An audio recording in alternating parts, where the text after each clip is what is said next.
Estou vendo aqui alguns convidados entrando.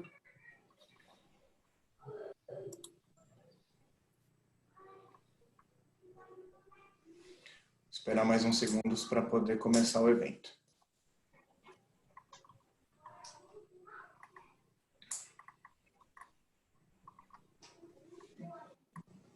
Bom, já deu 3 horas, eu vou começar, tá bom? Tá bom. Tudo bem. Bom, boa tarde a todos. Meu nome é Rodrigo Scatambulo, eu sou gerente de marketing da Siqueira Castro.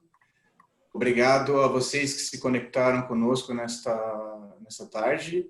Esta é mais uma iniciativa da Siqueira Castro para superar essa fase de isolamento e nos manter próximos dos nossos clientes e amigos, trocando ideias, propondo soluções para problemas novos.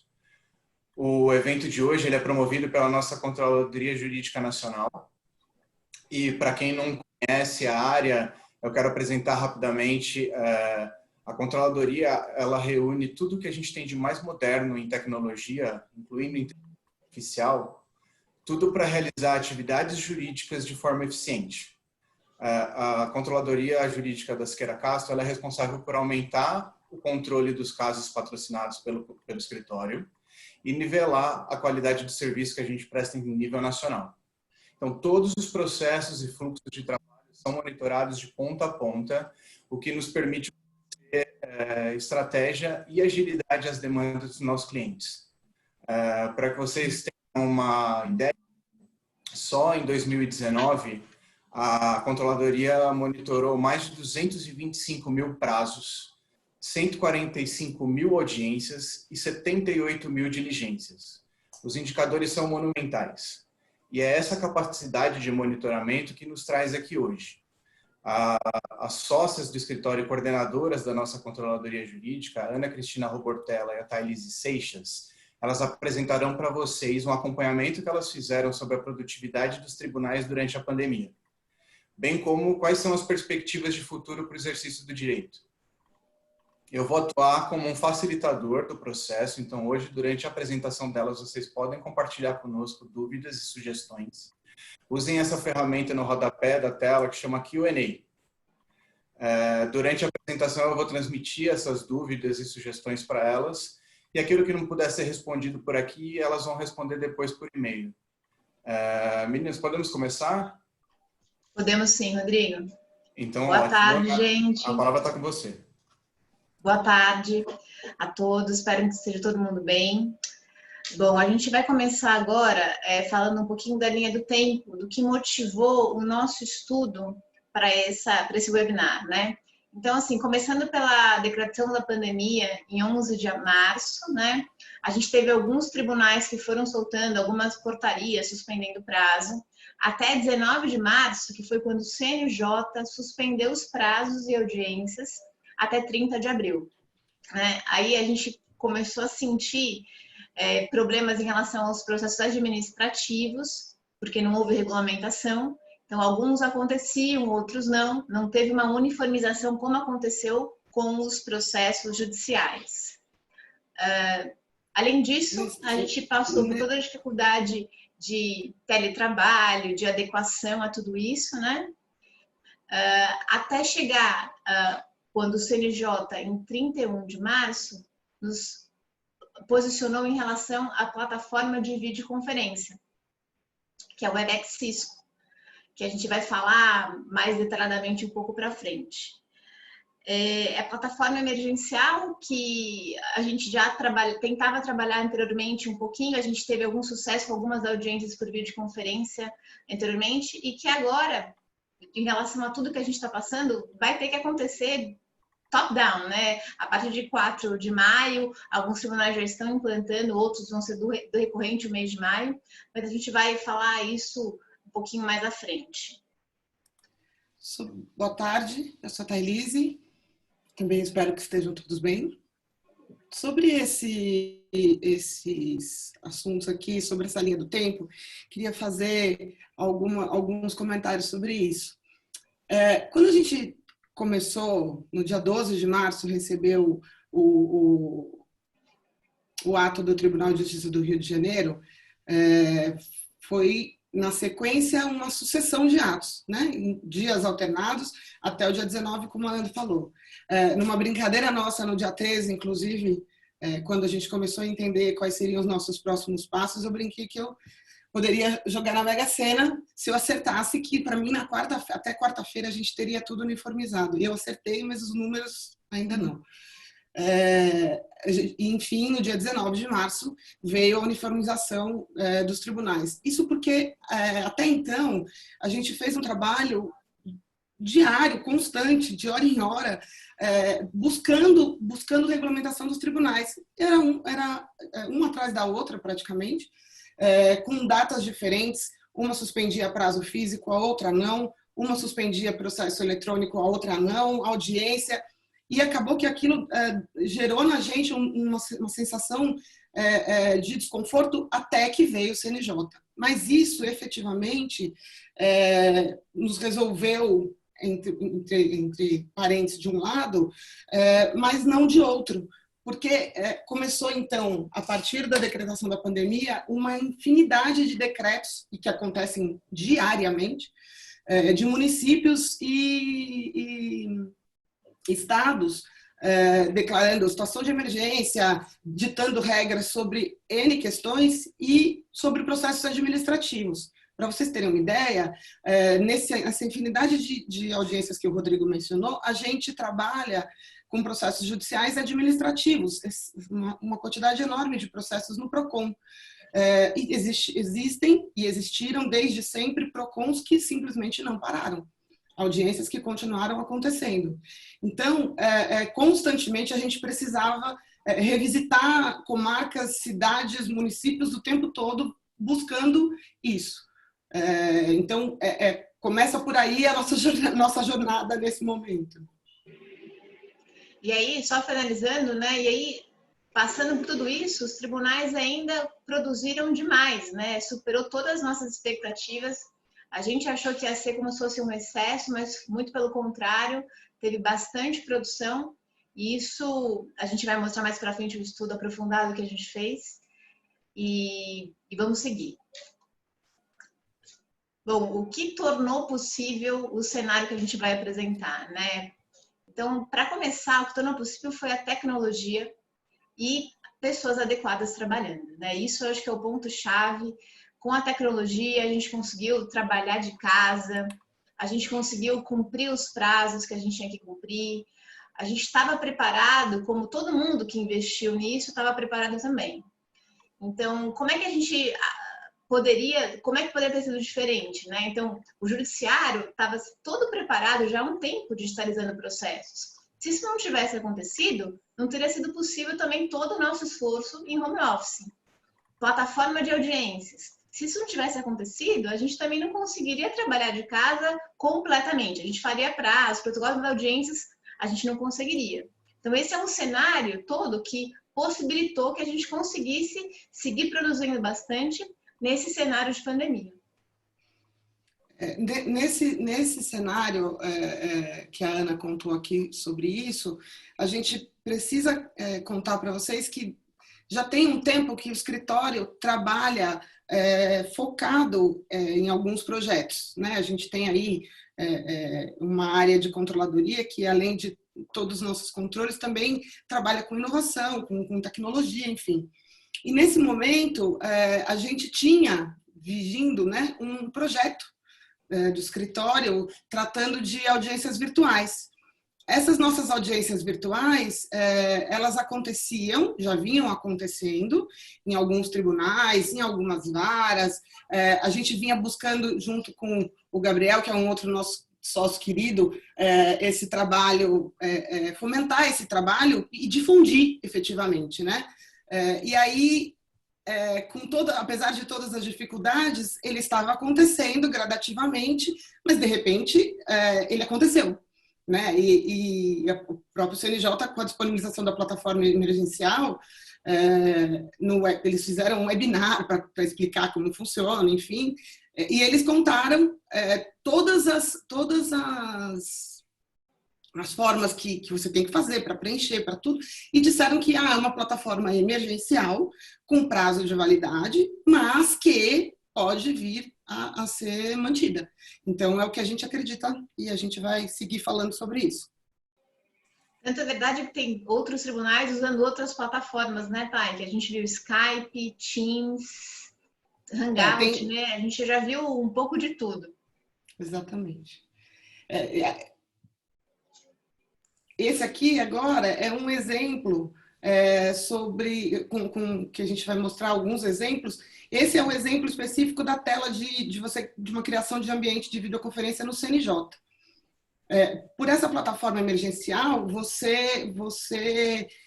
secretaria se cadastra, né? A secretaria cadastra o ato e aí, de N formas, como cada ato de tribunal está dizendo, eles vão, você vai se receber a intimação, a informação, enfim, o e-mail, e vai participar do evento. Mas, para vocês terem uma ideia, esse é o exemplo do CNJ. Na sequência, a gente tem um exemplo do Tribunal do Maranhão. Um Tribunal do Maranhão como é que você se cadastra para fazer uma sustentação oral. E no mesmo Tribunal do Maranhão, o próximo exemplo mostra uma outra tela de webconferência. Então, quer dizer, existem, assim, a gente já tem noção de alguns sistemas. Então, o Tribunal de Justiça de São Paulo fala no Teams, no ato deles. Tem atos falando sobre a plataforma emergencial, tem ato falando sobre Skype, enfim, tudo aquilo que está disponível os tribunais estão utilizando. Eu acho que desculpa, Rodrigo. Não, eu só ia aproveitar aqui o gancho e perguntar para vocês, talvez seja dúvida de algumas pessoas que estão nos assistindo, se a plataforma emergencial recomendada pelo CNJ, se ela é simples de ser usada ou exige algum tipo de pré-requisito que não seja tão acessível assim. Vocês podem falar um pouquinho mais sobre isso? Podemos. A plataforma do CNJ é simples. Na verdade, existe um passo a passo. Então, o serventuário cadastra a audiência, cadastra o ato, né, que vai acontecer, as partes recebem, mas até nas explicações do tribunal, eles colocam que você vai receber, existe uma sala de espera, você pode ficar na sala de espera, você só vai acessar, mas para você acessar a plataforma é bem simples. A gente já teve audiências no escritório pela plataforma nova e você recebe o link e acessa o Webex da Cisco. O Webex até no celular, né, Thay? Dá para fazer até no celular. Assim. O Webex da Cisco é uma das primeiras, a gente conversando inclusive com o nosso gerente de TI sobre isso, é uma plataforma super estável, uma plataforma das mais antigas sobre isso, né? Antigas no sentido de foi inovadora lá atrás e que possibilita tudo isso de uma maneira bem tranquila, bem fácil. Ótimo. Agora, alguns problemas que a gente vai enfrentar, né, com agora essa mudança radical para todas as audiências eletrônicas por videoconferência. Alguns tribunais já estão enfrentando o assunto, outros ainda não, mas a gente elencou aqui alguns desses casos, né? Por exemplo, responsabilidade pela qualidade da conexão. Se eu informo que eu tenho interesse em participar da audiência e eu não consigo entrar por algum problema meu, que fique provado que é meu, de quem é essa responsabilidade? Como é que fica esse assunto? Vai ter algum tempo de espera? Então, a audiência está marcada para as 3 horas. Eles vão dar algum tempo mínimo garantido para eu conseguir entrar? 3 minutos, 4 minutos, 10 minutos? A gente ainda não sabe como vai ser regulamentado por cada tribunal isso. Prova testemunhal. Como é que a gente vai fazer para fazer uma prova testemunhal? A testemunha na casa dela, longe do juiz, com acesso à internet, com pessoas junto. Esse é um outro ponto que a gente vai ter que discutir bastante. Gravação das audiências, como é que a gente vai ter acesso a essa gravação, como é que a gente vai se utilizar dessa gravação depois. Um outro ponto, a gente tem uma limitação para poder advogar em outras seccionais. Será que a OAB vai abrandar um pouco essa limitação ou será que vai ser como é hoje? Outro ponto, no curso da audiência, a secretaria ela pode desabilitar o nosso microfone, eles que vão conduzir a audiência. como é que vai ser o protesto? Como é que a gente vai protestar se nosso microfone vai estar desabilitado? Um outro ponto que apareceu para a gente ontem aqui numa reunião, um advogado ele foi intimado de uma audiência através do e-mail que constava cadastrado no nome dele do PJE, e ele já estava em outro escritório. Então, essas intimações vão vir como? Vão vir por publicação, a publicação informando, pedindo para a gente informar o nosso telefone, o nosso e-mail, ou eles vão buscar os cadastros no PJE e mandar para os e-mails cadastrados lá. São várias questões que merecem ainda ser discutidas. A OAB enfrentou algumas, não é, Thay?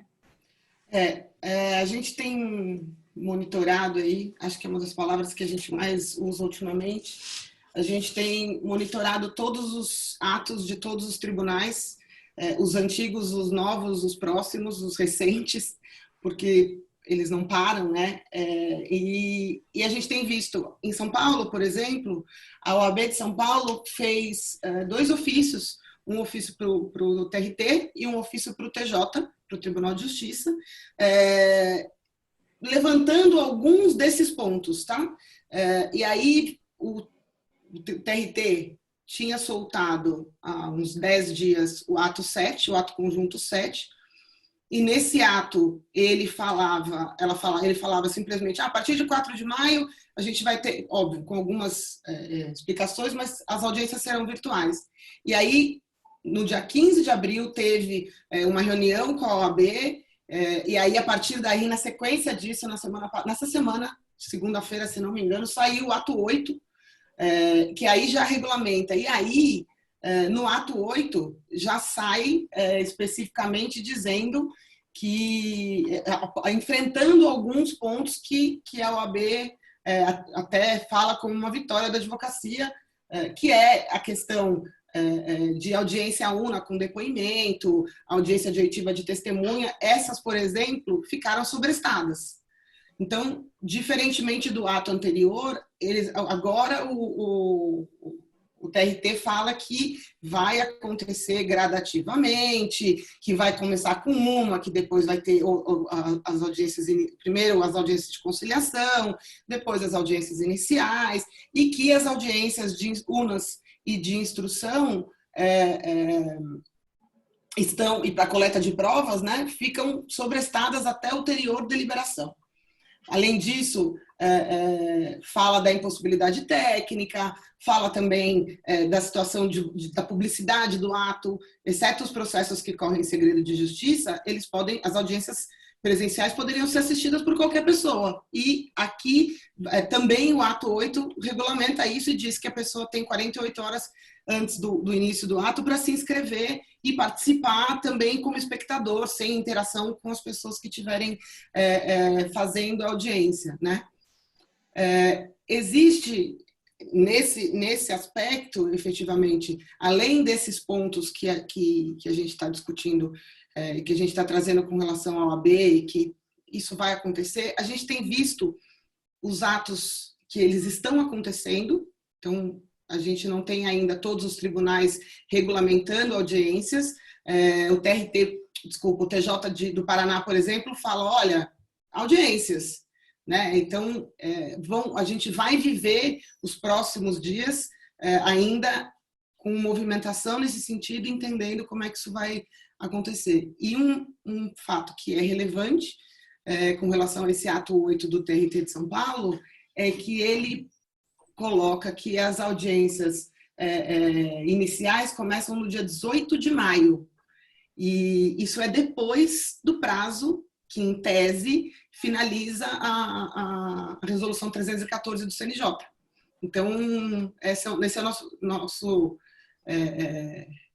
uma certeza, vamos dizer assim, nossa, de que isso se estende, né? Que o fato da gente ter essas audiências virtuais, elas vieram para ficar. Mas a gente vai abordar mais para frente.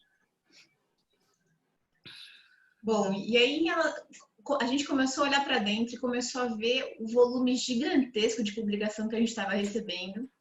E aí a gente começou a pesquisar, entramos em cada tribunal, fomos pesquisar tudo que estava acontecendo para conseguir entender e explicar para os escritórios, para os clientes, o que estava acontecendo, né? Então, a gente pegou aqui um resumo para passar para vocês. Por exemplo, a gente teve 6.800.000 despachos nesse período. A gente travou no dia 22 de abril, né? Mas todo dia muda. O TJ de São Paulo, com mais de 700.000 despachos, TJ de Minas em segundo lugar, tem TJ, tem TRF, tem TRT. Assim, o volume foi muito grande para todo mundo. Movimentos realizados, 102 milhões de movimentações processuais aconteceram nesse período. É muita coisa, gente. Foi realmente fantástico, porque ficou todo mundo em casa trabalhando, né? Totalmente diferente do que a gente imaginou que fosse acontecer.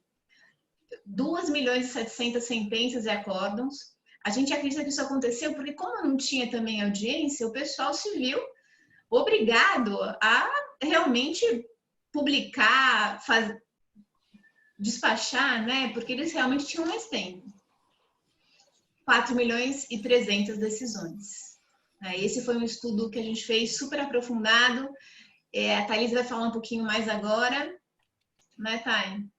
Quando a gente começou a fazer esses trabalhos todos que a gente está contando, num determinado momento a gente identificou que, assim, diferente daquilo que a gente vinha imaginando, os números não diminuíam, né? Publicação, enfim, existe uma adequação inicial na primeira semana e na sequência, vida que segue.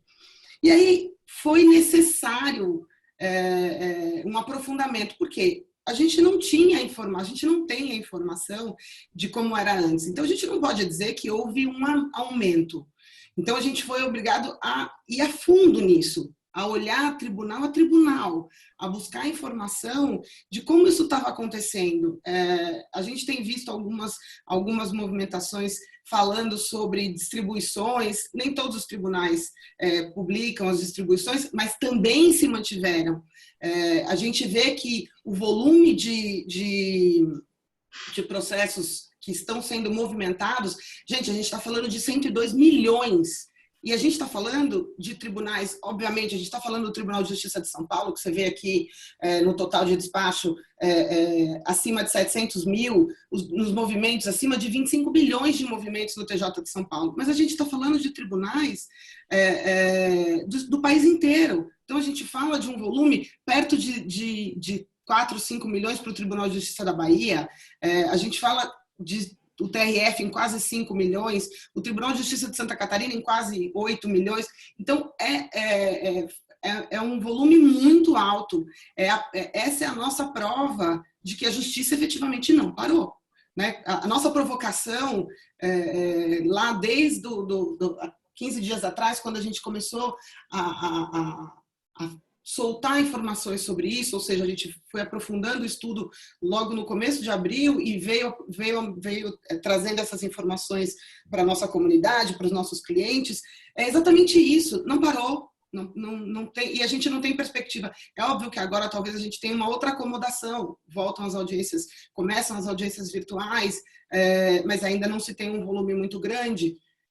Mas os tribunais não pararam. Os volumes de atos praticados foi o que a Ana disse, né? Eles não tinham audiência, eles não tinham despacho, eles não tinham secretaria, apesar de ter a movimentação, eles movimentaram os processos. A gente teve sentenças sendo publicadas e agora, com a nova regulamentação do CNJ, que começa a valer a partir de 1º de maio e com vigência dos prazos eletrônicos a partir do dia 4, tudo aquilo que aconteceu nesse período é prazo, né? Todas as publicações começam a contar, todos os prazos que foram interrompidos voltam a contar. Então, a nossa prova, assim, uma empresa que tem volume de processo, que tem volume, que nossos clientes que têm aí um volume alto de demandas, alguns deles, enfim, isso é visível. Né? Vou usar o jargão de novo, a justiça não parou. Tá, eu acho importante mencionar também algumas novidades que a gente percebeu nesse período, né? Então, por exemplo, publicação determinando formação de grupo de WhatsApp para fazer audiência nesse período. Então, a juíza entrando no WhatsApp para ajudar a conciliar. intimação de perito por WhatsApp, intimação de parte por WhatsApp, teve de tudo mesmo. Realmente, eles se inovaram, eu acho. Eles correram para fazer tudo direitinho. Eu acho que a regulamentação do teletrabalho, ela foi recebida com mais até que isso, mais até que só o teletrabalho, né, Ana? Eu acho que a inovação, eles foram atrás realmente de se reinventar, né? Eu acho que não só eles, mas eu acho que eles foram muito... Essa questão do que a gente via nos nossos processos, em alguns momentos, uma intimação por e-mail, um perito falando com um assistente técnico por e-mail e tal, mas quando a gente olhou essas publicações, né, foi até... A quantidade, né? A gente teve um número, falando sobre isso, a gente fez um levantamento básico e tinham mais de 2.000 publicações que tinham menção, não era isso, Ana? Acho que foi na terceira semana, tinham 3.400 publicações que a gente conseguia pesquisar com um termo de virtual ou videoconferência. É muita coisa, né? É isso aí, muita coisa. E nesse processo, vocês diriam que também tiveram que reinventar o modo de captura de informação? Não, Rodrigo, o nosso já estava totalmente informatizado, as publicações integram para o nosso sistema já faz um bom tempo, publicação, intimação eletrônica, então, o nosso RP estava preparado já. Ótimo.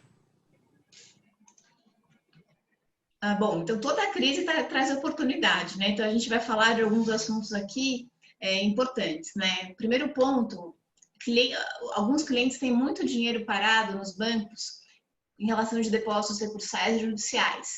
Então, muita gente está fazendo o quê? Substituindo por garantia, né? Esse é uma forma de, durante essa crise, ingressar um dinheiro bom no caixa e hoje os juros estão baixos, então está valendo super a pena fazer isso. Um outro ponto importante, a revisão de provisionamento. Então, às vezes, agora vale a pena a empresa revisar para ver se está provisionando o caso que já está encerrado, que já está liquidado, ou que está provisionando valor integral, eu tenho só uma diferença a pagar ainda. Revisão de critérios, né? Acho que esse seria um momento interessante para fazer isso. Projeto acordos. Então, se eu já tenho dinheiro depositado nos autos, esse dinheiro quita o processo, vamos fazer um acordo para liberar esse dinheiro para o autor, e aí a gente tira da empresa esse problema, já é um assunto a menos para ser resolvido. E um outro ponto que apareceu para a gente por causa da crise, foi o acompanhamento da legislação, dos decretos estaduais e municipais, para a gente poder ajudar o cliente a retomar o negócio. Então, como isso sai diariamente e muda o tempo inteiro, a gente tem uma equipe que está trabalhando constantemente nisso para ajudar o cliente a saber se ele pode abrir uma loja numa cidade específica ou se ele tem que fechar, como é que tem que ser o atendimento nessa loja. Não é, Thay? Nesse aspecto, nesse item aqui, nesse slide sobre as oportunidades para as empresas, vou voltar ao que você estava comentando sobre essa análise de levantamento de depósito recursal, né? Existem vários trabalhos que estão em andamento dentro do nosso escritório, inclusive, e que acabam relacionando a questão de provisionamento. Então, você tem a possibilidade de buscar os seus recursos, isso, fazer caixa para a empresa, trazer o dinheiro para dentro. Então, você tem que ter uma atenção ao seu provisionamento nesse sentido.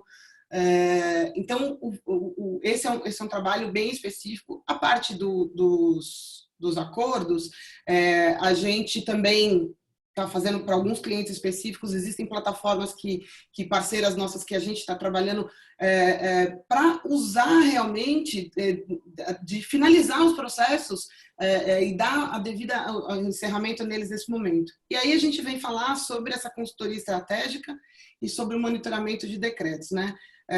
Dentro do escritório, a gente tem toda a parte de consultoria, toda a equipe, todos os sócios e as equipes aí de consultoria, e que acaba sendo necessário nesse momento para você. A gente já abordou em outros webinars com as legislações trabalhistas a infinidade de medidas provisórias, né? Nas nossas conversas até me perguntaram, aí quantos decretos, quantos são incontáveis. né? A gente estava fazendo uma análise por alto de ato do tribunal, a gente pode falar que foram mais de 200 atos só de tribunais. Então, vocês imaginam, quando a gente chega no município, o primeiro ato vem, ele fala de estado de emergência. Depois vem o segundo decreto e fala de estado de calamidade pública. E eles vão enfrentando cada uma das questões, cada uma com decreto. E até a gente chegar em alguns estados com o tratamento os tratamentos agora mais recentes de flexibilização da quarentena, é uma infinidade. Eu contei para vocês lá no começo que a gente começou a fazer o trabalho olhando os decretos, as questões de processos administrativos. Num primeiro levantamento, eu chegava a ter 7 decretos por estado. Isso com 8, 10 dias de pandemia, tá? 10 dias da quarentena. Hoje, tem estado com mais de 1.000 decretos. O estado. Porque eles enfrentam uma infinidade desorganização, né, tá? É muita desorganização. Eu acho que, assim, Ana, vai além de desorganização, né? Na verdade, o que acontece? A gente viu muito isso acontecer e isso acontece todo dia. Você tem um decreto que fala o quê? Olha, você vai fazer... a quarentena termina tal dia. Eu preciso prorrogar. Então, eu emito um novo decreto para prorrogar a quarentena. Aí, eles emitem decretos falando das máscaras. Aí, quando eles resolvem flexibilizar, e flexibilizar, gente, não é tipo, tá tudo bem, vamos abrir. Não funciona assim. A gente tem um trabalho que a gente vem executando aí há praticamente um mês para um cliente nosso, que é, assim, hercúleo. A palavra é essa. Porque, óbvio, a gente tem automação porque esse é o nosso core, né? Esse é o nosso negócio, trabalhar com automação. Mas existem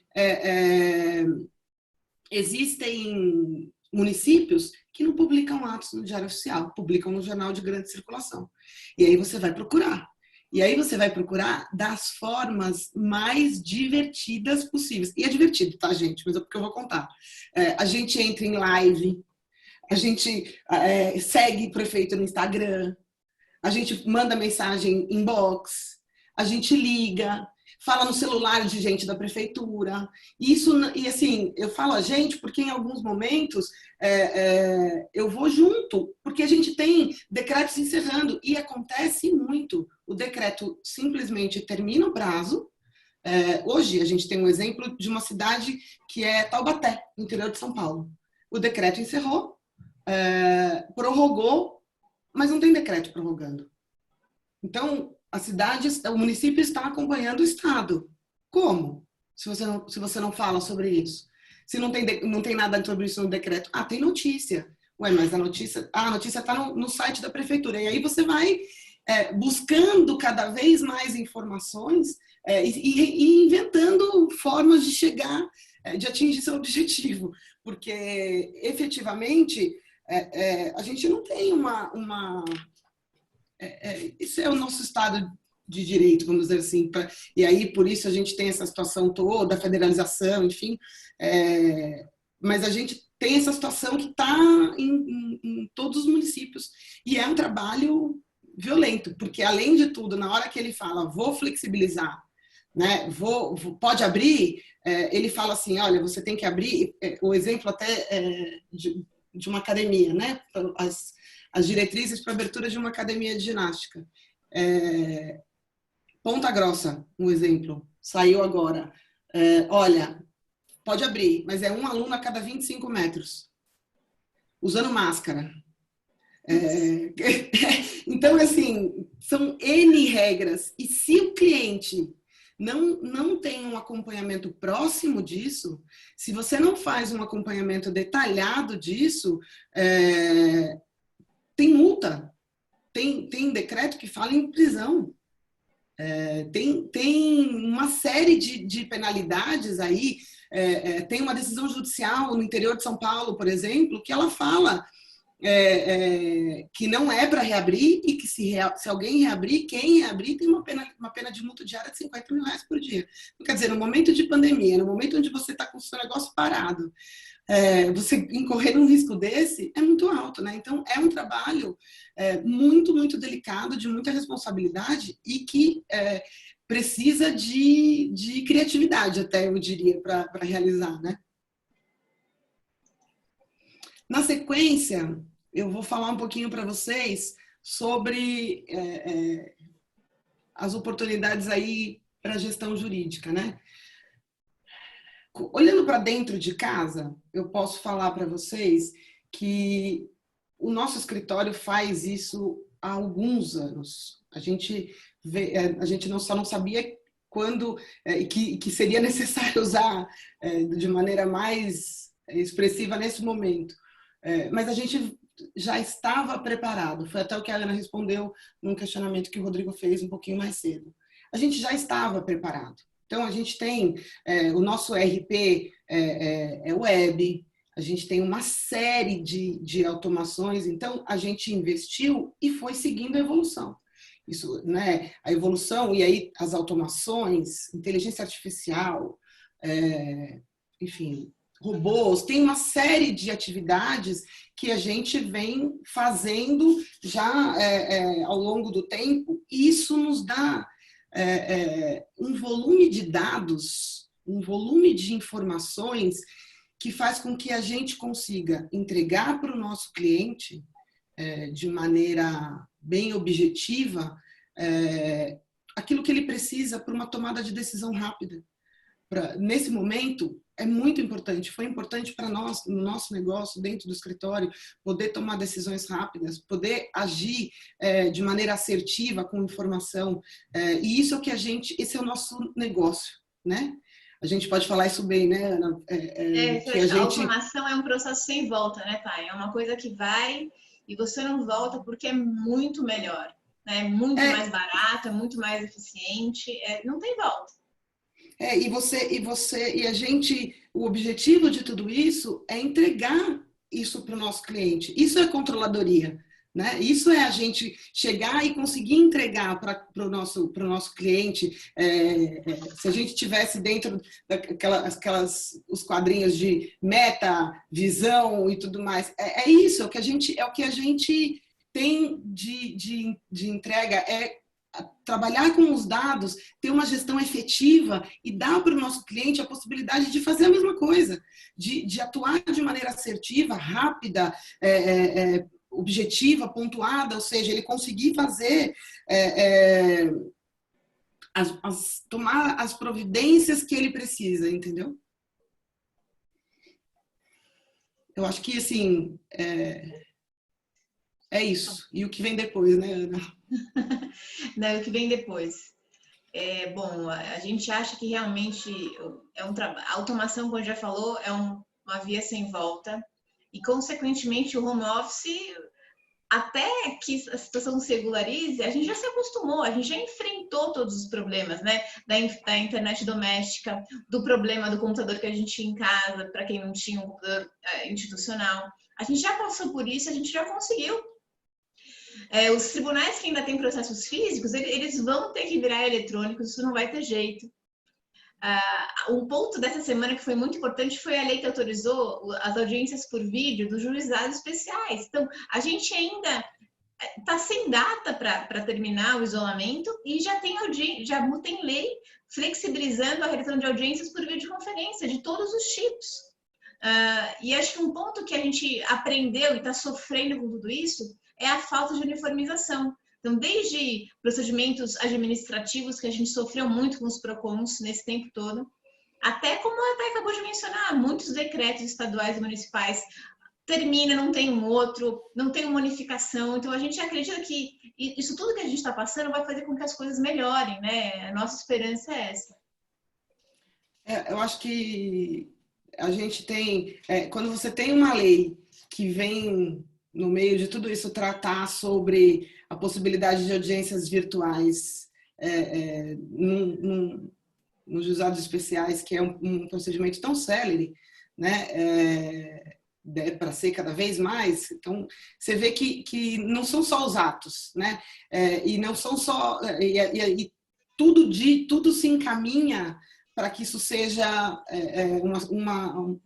uma situação nova, obviamente, mas mas sem volta. Ou seja, muitas coisas, a gente vem discutindo isso, né, internamente, muitas coisas não vão ser possíveis ou não vão ser efetivamente sempre virtuais, mas muitas coisas a gente acredita que se perpetuem efetivamente, né?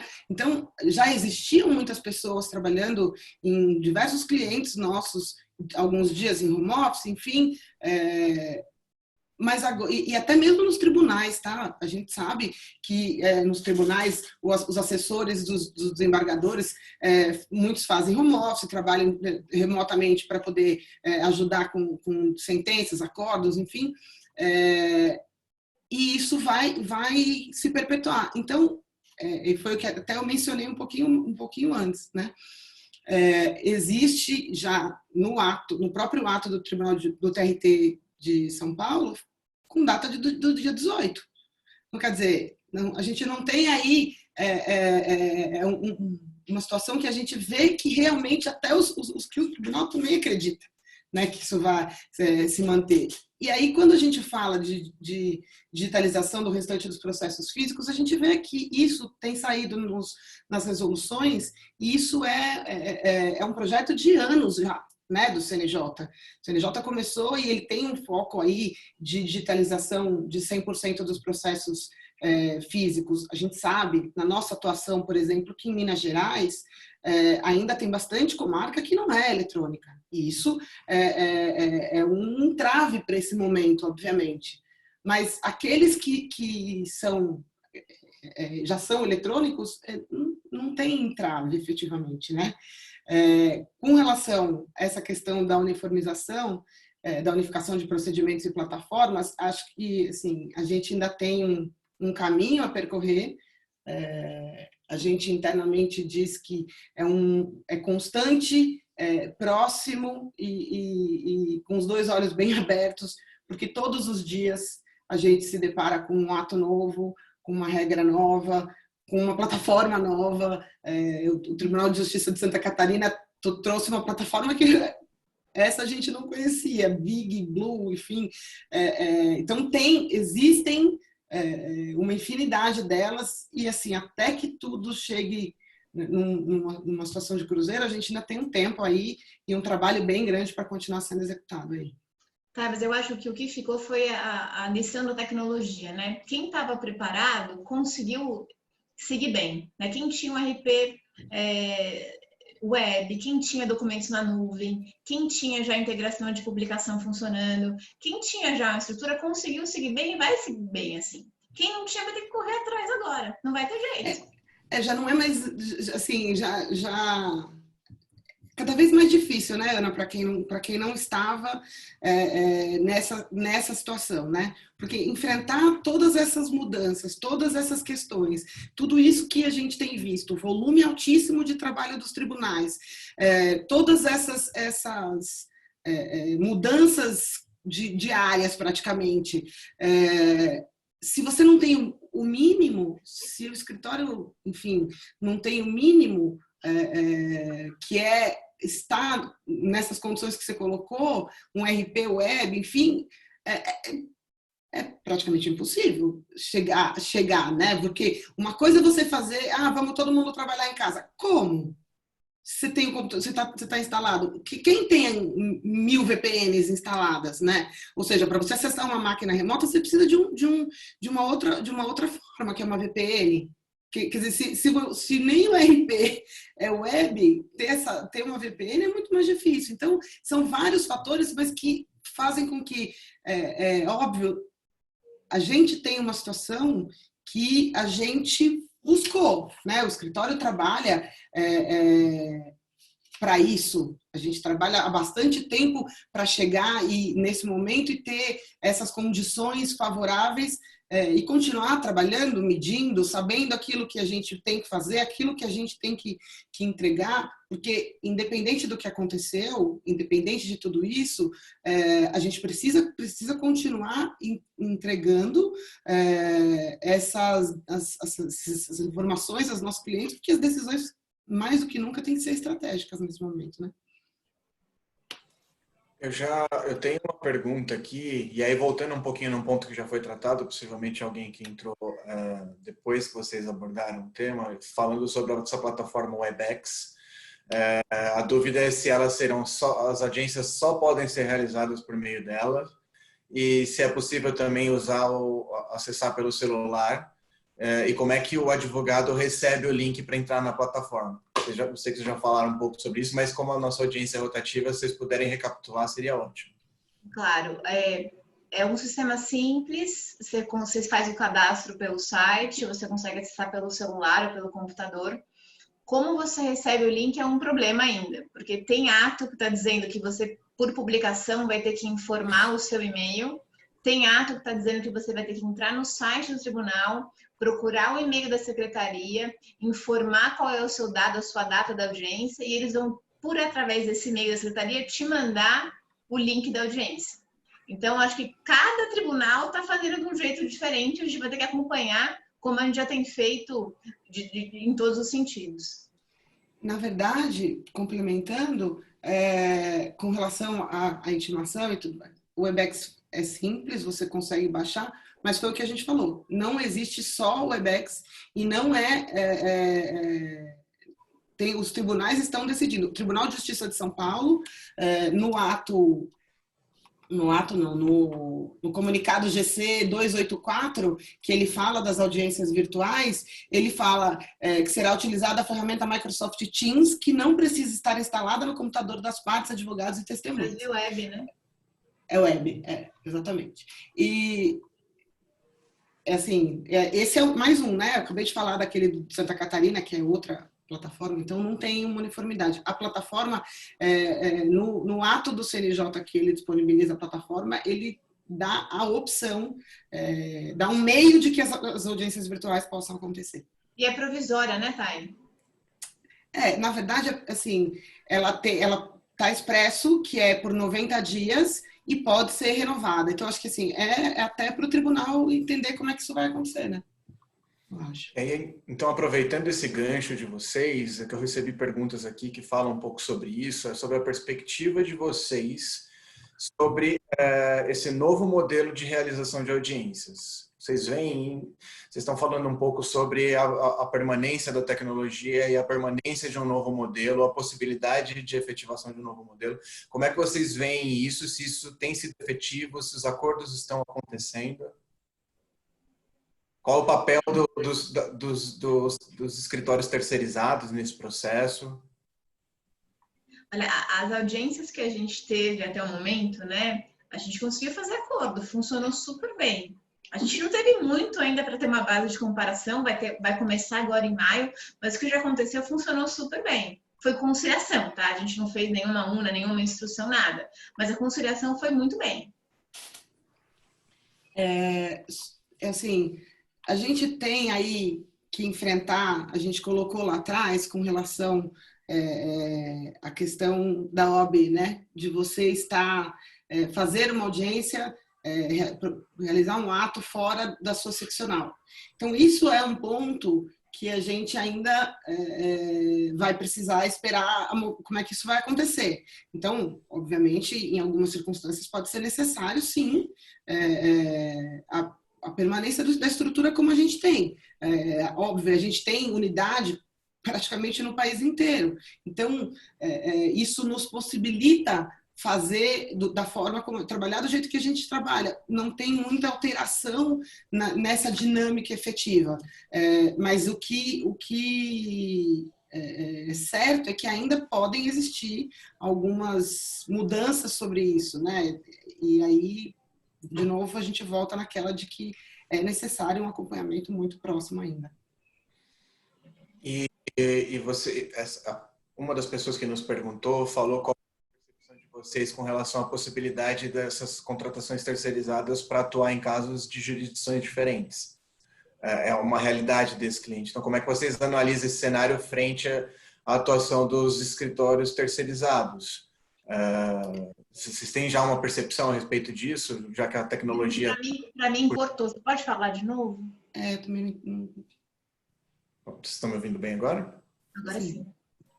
Ótimo. Então, a mesma pessoa perguntou a percepção de vocês sobre a atuação dos escritórios terceirizados, que atuam em jurisdições diferentes e agora com a tecnologia encurtando os cenários, vocês já têm uma percepção a respeito de como é que vai ficar o papel desses advogados?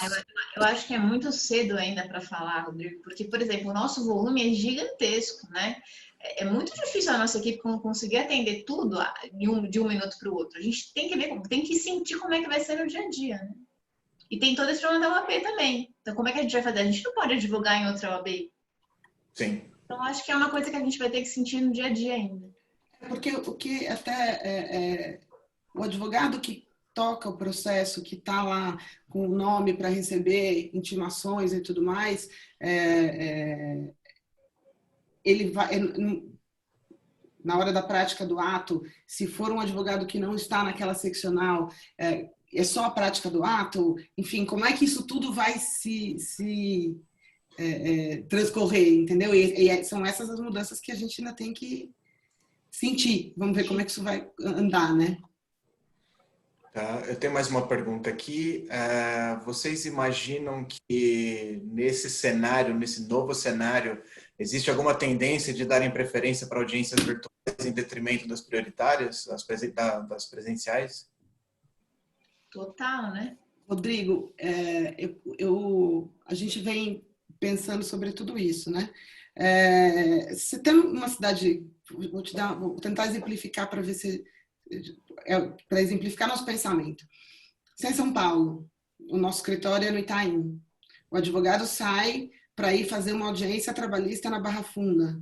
Ele leva pelo menos 50 minutos para isso, para chegar numa audiência de conciliação que dura com acordo em torno de 25, 30 minutos, vamos pensar assim, e voltar mais, ele leva mais tempo no trajeto do que realizando o ato. É óbvio, de novo, existem atos que a gente também entende temerário ainda e que vai demandar todos esses próximos passos, mas existem alguns atos que eu acredito que eles vieram para ficar. Vieram para serem, para criar. Tem até uma coisa que é engraçada. Se eu não me engano, se minha memória não me trai, acho que é no Maranhão que foi criado uma vara digital. Já foi criada uma... Não é que nem o nosso fórum eletrônico aqui do Butantan, que é o jornal especial aqui do Butantan.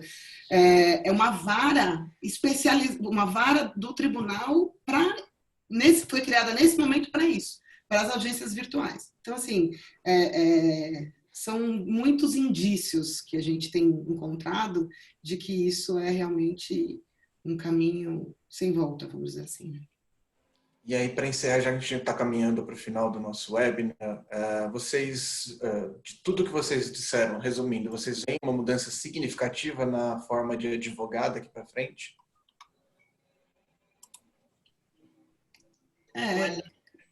O que eu vou te dizer? Eu acho que, assim, nos últimos anos, o escritório tem trazido sempre, né, as informações da advocacia 4.0, o quanto a tecnologia fez e faz diferença, o quanto a gente consegue ser melhor ou mais me fugiu a palavra, mas quanto a gente consegue ser mais assertivo e mais ter tudo mais otimizado, com menos custo. Eu vejo sim uma mudança, mas a mudança é uma aceleração da mudança que já vinha acontecendo nos últimos tempos, né? Que é tudo é o resultado de tudo isso. Até a gente falou, a gente estava preparado, sim, né? A gente vê internamente as nossas áreas trabalhando a todo vapor. Então a gente estava realmente preparado para isso, mas a gente não imaginou que fosse acontecer abruptamente, né? Mas eu acho que sim, eu acho que daqui para frente cada vez mais isso vai se perpetuar e acho que sim, a gente vai ter uma mudança na advocacia, assim como já teve, né, nos últimos anos. Ótimo. Acabou de entrar uma pergunta que eu acho interessante vocês responderem antes da gente fechar, e ela é mais de ordem prática. A oitiva da testemunha, ela vai se dar em que lugar? Onde fisicamente essa testemunha tem que estar presente? Vai ser por web, né? Ela vai estar na casa dela, ela vai Em qualquer estar lugar. na padaria, ela vai estar em qualquer Com lugar. acesso à internet. Essa que é toda a discussão. Fica muito difícil assim. Muito difícil. Na verdade, você não, assim, a gente não sabe quem onde ela vai estar efetivamente. Ela pode estar em qualquer lugar que ela tenha acesso à internet, porque existem dentro dessas plataformas, a pessoa pode ter tendo um celular é suficiente. O que a gente sabe é que em todos os atos que a gente já viu e falam sobre isso efetivamente, você vai ter um lobby, então a testemunha não vai participar o tempo todo do ato. Então isso é uma garantia, porque hoje numa audiência presencial, a testemunha ela é chamada para dar o testemunho e ela entra, dá o testemunho e sai da sala, né? Então é a mesma coisa e esse controle vai acontecer na mão do serventuário. É o serventuário da justiça que vai criar a sala, que vai ser a pessoa responsável por desligar o microfone. Tem o seu poder, sabe, Rodrigo? De desligar o microfone, de fazer, de tomar essas medidas e colocar a pessoa no lobby, tirar, enfim, fazer tudo isso. Mas olha, Rodrigo, eu acho que essa parte aí é que vai mais dar dor de cabeça, né? Porque ainda tem que acontecer muita coisa para a gente conseguir pensar no melhor jeito possível. Entendi. Bom, gente, nós completamos aqui a 1 hora que a gente se propôs para fazer esse webinar. Eu vou deixar vocês fazerem qualquer comentário final antes de encerrar a transmissão. Então, eu vou começar agora ao contrário, vou começar pela Thailise. Se você quiser fazer qualquer comentário, Thailise. Eu queria exclusivamente agradecer a presença de todos, agradecer a disponibilização do tempo de vocês em ouvir aqui o nosso emaranhado de informações e ideias, mas que a gente vem cada vez mais abrindo, pensando, elaborando sobre tudo isso, porque a gente vem vivenciando de maneira muito célere nesses últimos 40 dias tudo isso, muitas mudanças, e é sempre muito bom poder compartilhar tudo isso com vocês aqui. Eu só agradeço, Rodrigo, e eu espero que fiquem todos bem. Você, Ana? Agradeço também a atenção, o tempo, que hoje está bem complicado, né? Quero dizer que a gente está à disposição de vocês para o que for preciso. Os nossos e-mails estão disponibilizados, né, Rodrigo? Você vai disponibilizar os e-mails? Se você pode colocar o último slide da apresentação, quem quiser consegue. Vou colocar. Saiu. Saiu. Tudo bem, então não tem problema. A gente está com o cadastro de todos os participantes, então as perguntas que não puderam ser respondidas agora, elas serão respondidas por e-mail depois. Voltou, consegui. Os contatos da Ana e da Thailise estão aqui na tela de vocês. Eu quero agradecer mais uma vez a visita de vocês virtual para mais esse webinar da Siqueira Castro. Tem sido um prazer compartilhar com vocês novas ideias e até tentar trazer soluções para problemas que são totalmente novos para nós. Para quem ainda não visitou, eu quero convidá-los a visitar o site que nós criamos exclusivamente para compartilhar a produção intelectual dos nossos advogados a respeito dos impactos legais do coronavírus no Brasil. www.siqueiracastro.com.br/covid-19. Nesse site vocês vão encontrar uma série de alterações legais que estão acontecendo nesse momento, a opinião dos nossos advogados em diversas áreas e também podem conferir a íntegra dos webinars que a gente já realizou até aqui. Qualquer dúvida ou sugestão, vocês podem compartilhar conosco e se vocês assinarem lá no site ou com o e-mail de vocês, cada sexta-feira a gente vai mandar por e-mail todas as últimas notícias que a gente tem publicado nesse portal. Boa tarde a todos, esperamos que todos fiquem bem e até o nosso próximo evento. Tchau, gente. Obrigada. Tchau, tchau. Tchau.